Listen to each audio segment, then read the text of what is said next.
नमस्कार, BTV news के इस बुलेटिन में आपके साथ मैं हूं स्वाति। शहर से जुड़ी खबरों को देखेंगे विस्तार से, लेकिन सबसे पहले एक नजर डालते हैं हेडलाइंस पर। दैनिक भास्कर समर कैंप में आयोजित पर्सनैलिटी डेवलपमेंट की क्लास में प्रतिभागी सीख रहे व्यक्तित्व विकास के गुण। कुलीहिल टैंक बदहाल, 16 वार्डों में है जल संकट व्याप्त, नगर निगम के अधिकारी नहीं दे रहे ध्यान। और पेपर नैपकिन गोदाम में लगी आग, 4 दमकल वाहनों की मदद से आग पर पाया गया काबू। चंडाल भाटा मनमोहन नगर की घटना। बेरोजगार युवाओं को रोजगार प्रदान करने के लिए शासकीय विज्ञान महाविद्यालय में रोजगार मेले का आयोजन किया गया, जिसमें देश की नामी कंपनियों में कई युवाओं का चयन भी हुआ।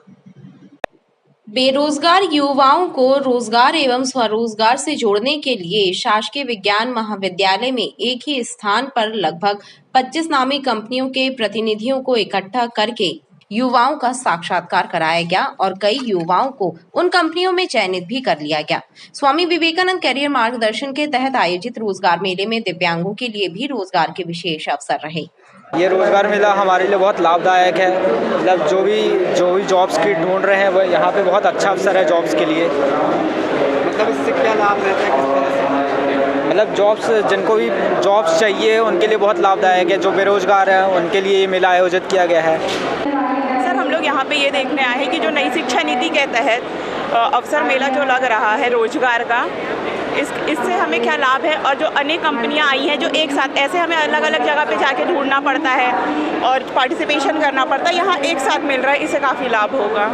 साइंस कॉलेज में एक रोजगार मेले का आयोजन किया गया। इसमें उद्योग विभाग, रोजगार कार्यालय, साथ ही स्टार्टअप में युवाओं को जो स्टार्टअप का अवसर मिला है वो, और स्व सहायता समूह में लोगों को जो प्रशिक्षण देकर जो कार्य चल रहे हैं, ऐसे सभी और कैरियर गाइडेंस, इसका सबको एक ही छत पर एकत्रित करके हमने ये एक अवसर प्रदान किया है। हमारा प्रयास है कि हमारा युवा आत्मनिर्भर बने, अपना खुद का स्वरोजगार खोले, दूसरों को रोजगार दे सके।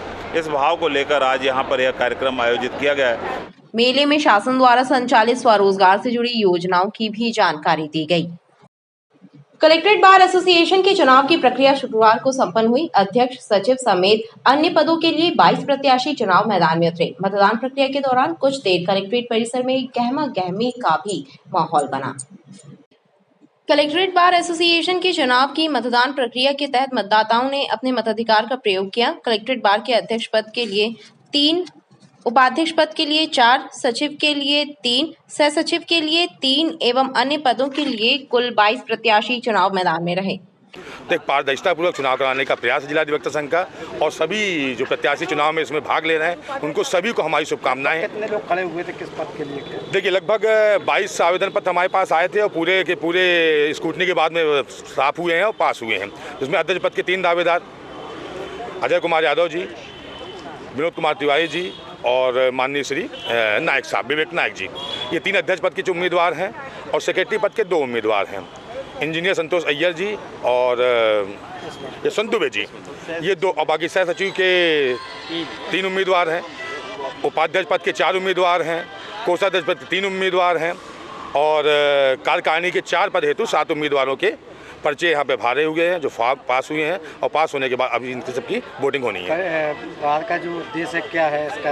देखिए, मुझे लगता है कि किसी भी चुनी हुई संस्था का एक मात्र उद्देश्य ये होना चाहिए, अधिवक्ताओं का जो उद्देश्य होता है कि हम अपनी मात्र संस्था के साथ मिलके अधिवक्ता हित में सदैव संकल्पित रहें और अधिवक्ताओं के कार्य करने में सारे काम अच्छे से करें और सुचारू रूप से करें। इसी बात को देखते हुए, चूँकि इनके चुनाव काफ़ी पहले से निश्चित थे, मगर परेशानियां ऐसी आई लगातार जिस कारण चुनाव नहीं हो पाए, जिला अधिवक्ता संघ ने प्रयास किया और उसी के परिणाम स्वरूप आज यहाँ के चुनाव संपन्न होने जा रहे हैं। चुनाव को लेकर प्रत्याशियों एवं उनके समर्थकों में खासा उत्साह नजर आया। शानदार व्यक्तित्व न केवल लोगों को आकर्षित करता है, बल्कि मनुष्य के चारित्रिक गुणों को प्रदर्शित भी करता है। पर्सनैलिटी डेवलपमेंट से जुड़ी इसी प्रकार की बेहतर जानकारियां दैनिक भास्कर द्वारा आयोजित समर कैंप में प्रतिभागियों को प्रदान की जा रही हैं। दैनिक भास्कर समर कैंप में चल रही पर्सनैलिटी डेवलपमेंट की क्लास में प्रतिभागियों को व्यक्तित्व विकास के गुर सिखाए जा रहे हैं। प्रशिक्षक अभिषेक अग्रवाल ने बताया कि बच्चों के लिए भी ये कोर्स बेहद कारगर साबित होगा और भविष्य में उनको बहुत काम आएगा। इस कोर्स से न केवल उनके व्यक्तित्व का विकास होगा बल्कि उनमें लीडरशिप की क्वालिटी भी डेवलप होगी। आज पर्सनैलिटी डेवलपमेंट की वर्कशॉप में students are making a tower. Basically ये टीम बिल्डिंग एक्सरसाइज होती है जो बच्चों से लेकर बड़ी उम्र के भी लोग करते हैं। In fact lot of corporates do this as an exercise. तो आज बच्चों को हमने कुछ न्यूज़पेपर्स दिए हैं और सेलो टेप्स दिए हैं and they have to make a tower in groups of 3 students. So they are doing a lot of good things. इससे वो सीख भी रहे हैं कि किस तरह काम को बांटना होगा, किस तरह कोई भी चीज़ को करने के पहले उसका आइडिया बनाना होगा। So it's a good exercise for their overall learning. आज की क्लास में हम लोग वेस्ट मटेरियल से न्यूज़पेपर और सेलो टेप से टावर बनाने की कोशिश करें। ऐसा as a team work we are making है और अपना हमारा टावर थोड़ा बन ही गया है, बस थोड़ा ऐसे बैलेंसिंग और टीम वर्क से ही हम सब बना रहे हैं आज की क्लास में। अभी तक हम लोगों ने पब्लिक स्पीकिंग और how to wave the talk and speech कैसे देनी उस सब के बारे में सीखा है और सब अच्छे से कर रहे हैं। और कल लास्ट डेट है हमारा, तो आज we are doing some activities just like that. हमने पर्सनैलिटी डेवलपमेंट का कोर्स लिया है। इसके अंदर हमें ढेर सारी बातें जैसे कि इंटरव्यू कैसे देना है, ग्रुप डिस्कशन कैसे करना है, ऐसे राइटिंग जैसी फॉर्मल चीज़ों के बारे में सिखाया गया। आज हम टावर बना रहे हैं। टावर न्यूज़पेपर से और टेप से हमें एक टावर बनाना है। ये टीम वर्क को दर्शाने के लिए और टीम वर्क को इम्प्रूव करने के लिए एक एक्सरसाइज है। शुक्रवार को क्लास में ग्रुप डिस्कशन कराया गया। मंडला के ग्राम जेवरा की सरपंच राजकुमारी बाई कुलस्ते को जबलपुर लोकायुक्त की टीम ने 20,000 रुपए की रिश्वत लेते हुए रंगे हाथों पकड़ा है। लोकायुक्त डीएसपी सुरेखा परमार के अनुसार संबल योजना के तहत एक महिला को मिलने वाली राशि के एवज में सरपंच के द्वारा रिश्वत मांगी गई थी। जबलपुर लोकायुक्त की टीम ने मंडला के ग्राम जेवरा निवासी चक्कीबाई की शिकायत पर ग्राम सरपंच राजकुमारी कुलस्ते को 20,000 रुपए की रिश्वत लेते हुए रंगे हाथों पकड़ा है। लोकायुक्त डीएसपी सुरेखा परमार ने बताया कि पीड़िता के पति की मौत के बाद संबल योजना के तहत उसे एक मुश्त 2 लाख रुपए एवं 1,000 रुपए प्रति माह दिया जाना था और इस राशि को दिलाने के एवज में 20,000 की मांग की गई थी। चक्कीबाई ने शिकायत की थी कि उसके पति की मृत्यु 6 महीने पहले हो गई है। तो मृत्यु के बाद शासन के द्वारा एक योजना चलाई गई है, संबल योजना, जिसमें कि मतलब जो महिला है जिसके हस्बैंड की डेथ हो गई है उसको 2 लाख रुपए एक मुश्त राशि दी थी और 1,000 पर मंथ की पेंशन दी जाती है। तो इस संबल योजना के तहत उसने अपना फॉर्म डाला था कि शासन से वो सुविधा मिल सके। लेकिन सरपंच राजकुमारी बाई कुलस्ते हैं जो जेवरा की सरपंच हैं, वो उस काम को लटका रही थी और उसके पेपर्स को फॉरवर्ड नहीं कर रही थी और इस बात के लिए उन्होंने 20,000 रुपये की मांग की थी रिश्वत की। तो आज दिनांक को उनकी मतलब राजकुमारी बाई कुलस्ते को रंगे हाथों 20,000 रुपये लेते हुए पकड़ा। लोकायुक्त द्वारा कार्यवाही की जा रही है।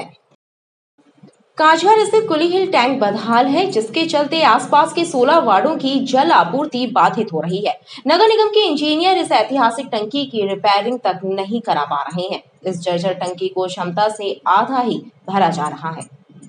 काजहर में 1957 में बनाया गया कुली हिल टैंक अब जर्जर और बदहाल है। 15 लाख गैलन क्षमता वाले इस टैंक में मात्र 7-8 लाख गैलन पानी ही भरा जा रहा है। टैंक की छत टपक रही है। नगर निगम के इंजीनियर इसकी रिपेयरिंग तक नहीं करवा पा रहे हैं। अधिकारियों की अक्षमता के चलते 16 वार्डों की जल वितरण व्यवस्था प्रभावित हो रही है। लोगों को पानी नहीं मिल पा रहा है। समस्या ये है कि टंकी पूरी जर्जर है और प्रशासन इस पर ध्यान नहीं दे रहा है। पहली बात ये है कि पानी भी नहीं खुल रहा, एक आधा घंटा खुलता है उसके बाद बंद हो जाता है।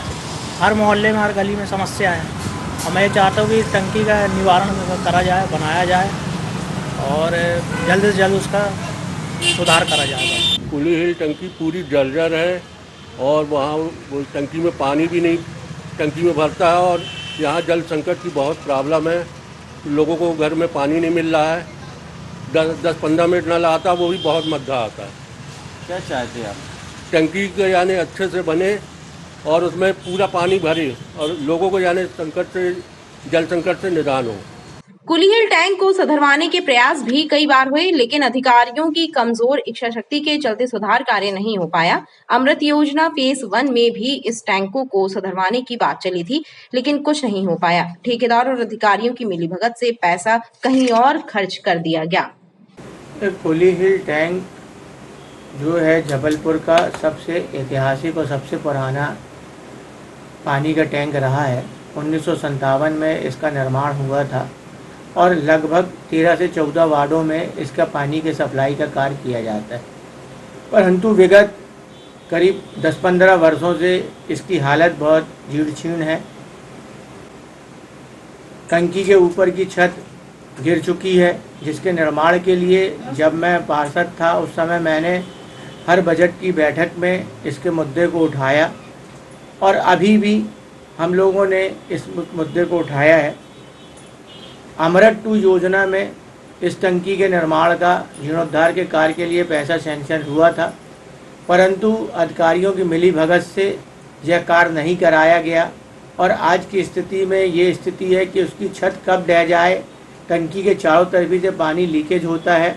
आसपास जो लोग रहते हैं वो बहुत डरे सहमे से हैं। अगर कहीं कोई हादसा भगवान ना करे हो जाए तो यह पूरी बस्ती जलमग्न हो जाएगी और ये पूरा कांचघर क्षेत्र पानी में डूब जाएगा। मैंने बार बार अधिकारियों से रिक्वेस्ट करी है कि इसके जो जीर्णोद्धार का काम है, जहाँ से भी टंकी लीकेज है, छत का निर्माण है, वो कार्य कराया जाए, परंतु अधिकारियों के कानों में जू नहीं रेंग रही है।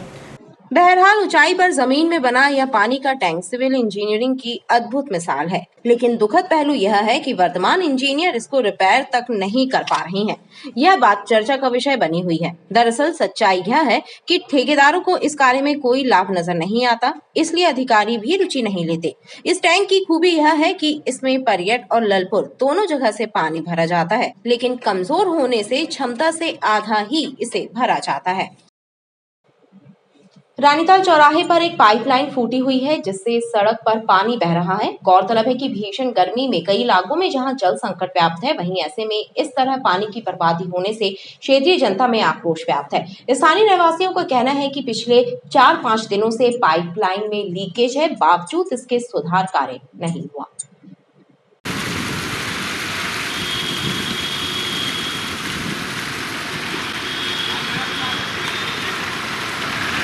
ये नजारा है रानीताल चौक का, जहां पर पिछले 4-5 दिनों से पाइपलाइन में लीकेज है और पानी की बर्बादी हो रही है।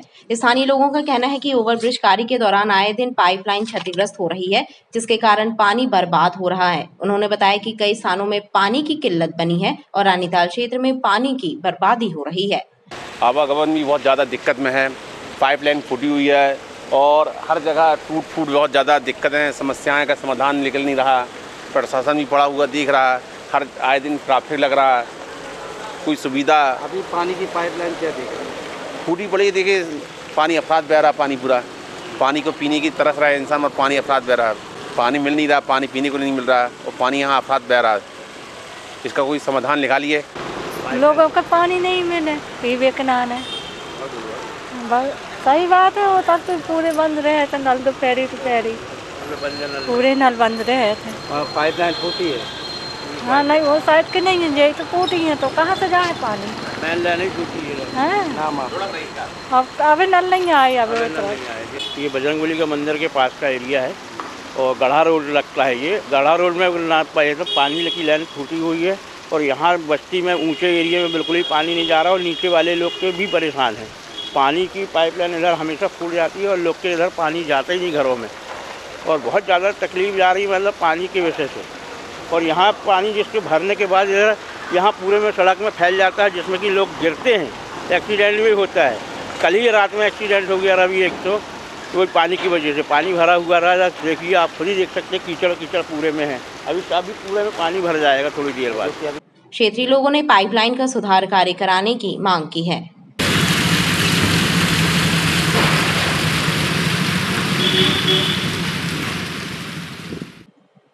सिविक सेंटर दवा बाजार में सड़ान मारती गंदगी से लोग परेशान हैं। व्यापारियों द्वारा नालियों में डाला जाने वाला कचरा मुसीबत का सबब बन रहा है, लेकिन जिम्मेदार विभाग ना तो सफाई करा रहे हैं और ना ही कोई कार्यवाही हो रही है। सिविक सेंटर का दवा बाजार पूरी तरह से कचरा घर में तब्दील हो गया है, जिसके कारण यहां आने वालों को एवं आसपास के लोगों को भारी परेशानी हो रही है। जगह जगह लगे कचरे के ढेर बदबू फैला रहे हैं। दवा बाजार खुद पूरी तरह बीमार नजर आ रहा है। सबसे ज्यादा गफलतबाजी व्यापारियों की तरफ से होती है, जो दुकानों से निकलने वाले कचरे को नाले नालियों में डाल देते हैं।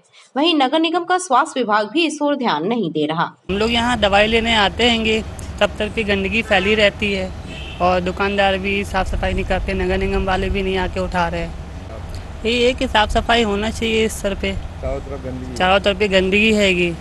अपन यहाँ दवाइयाँ लेने आ रहे हैं लोगों की सुरक्षा के लिए, और यहाँ तो खुद ही गंदगी है ना, यहाँ तो किसको सही करेंगे। पूरे चारों तरफ दवाई के पूरे बाजार में गंदगी फैलाई हुई है।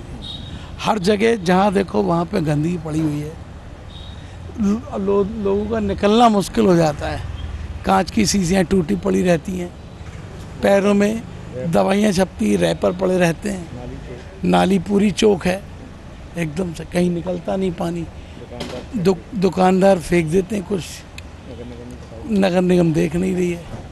क्या मांग करते हैं आप? हम लोग ये देखते हैं, ये सोचते हैं कि भैया कि हमारी सफाइयाँ वो अच्छी है, चारों तरफ सफाई रहे। शहर के हृदय स्थित सिविक सेंटर में सफाई व्यवस्था का यह नजारा है, तो अन्य स्थानों पर सफाई कैसी होगी, इसका अंदाजा सहज ही लगाया जा सकता है। हैरत की बात तो यह है कि घर और दुकानों के सामने गंदगी फैलाने वालों पर जुर्माना करने का दम भरने वाले नगर निगम के अधिकारी भी मूक हैं। ऐसे में सवाल उठ रहे हैं कि शहर स्वच्छता की दौड़ में अव्वल कैसे आएगा। कोर्ट में बाबू और रेलवे में टीसी बनाने के नाम पर विद्यानगर और तेवर निवासी युवकों से लाखों रुपए की ठगी करने वाले पनहेरा निवासी आरोपी को रांची पुलिस ने गिरफ्तार कर लिया है। पुलिस के द्वारा उससे पूछताछ की जा रही है। विद्यानगर निवासी अनिकेत तिवारी ने रांची थाने में शिकायत दर्ज कराई थी कि उनके परिचित लियो ने उसे पनहेरा क्षेत्र में रहने वाले टीकाराम शर्मा से मिलवाया और उन्होंने पहले उसे कोर्ट में बाबू बनवाने का झांसा देकर 30,000 रुपए ले लिए एवं बाद में जब कोर्ट में नौकरी नहीं लगी तो टीकाराम ने रेलवे में टीसी बनाने का झांसा दिया और उसे 5,20,000 रुपए ऐंठ लिए, लेकिन आज तक नौकरी नहीं मिली, बल्कि उसे फर्जी नियुक्ति पत्र भी थमा दिया था। इसकी रिपोर्ट रांची थाने में दर्ज कराई। बताया जा रहा है कि तेवर निवासी 2 युवकों को भी नौकरी के नाम पर टीकाराम ने ठगा है। अनिकेत तिवारी जी हैं, ये विद्यानगर घमापुर के रहने वाला है। इसने प्रथम सूचना पर दर्ज करवाया कि वो मैं पान का टपरा चलाता हूँ सर, और टीकाराम शर्मा नाम का एक व्यक्ति है, उन्होंने करीब 1 साल पूर्व आकर के बोला मुझे कि मैं आपको रेलवे में नौकरी लगा दूँगा, और उन्होंने 5.5 लाख रुपये लिया और उसको नियुक्ति पत्र भी दिया टिकट कलेक्टर ने। वो फर्जी थी और अंततः उसकी नौकरी नहीं लगी। फर्जी नियुक्ति पत्र दे करके उससे 5.5 लाख रुपये बैठा था। इसके अलावा एक फिरोज खान है और एक और है उसका साथी, ये दोनों से 60,000 रुपया तामीलकर्ता के नाम पर उनके पत्र पर नियुक्ति करा दूँगा करके लिया था। इस प्रकार 2-3 लोग ठगी के शिकार थे। उस पर हमने प्रथम सूचना पत्र दर्ज किया है और टीकाराम शर्मा को गिरफ्तार कर लिया। अभी बेचना जारी है। पुलिस ने आरोपी को गिरफ्तार कर उससे पूछताछ शुरू कर दी है। चंडाल भाटा मनमोहन नगर स्थित पेपर नैपकिन के गोदाम में शॉर्ट सर्किट की वजह से बीती देर रात अचानक आग लग गई। देखते ही देखते आग ने विकराल रूप धारण कर लिया।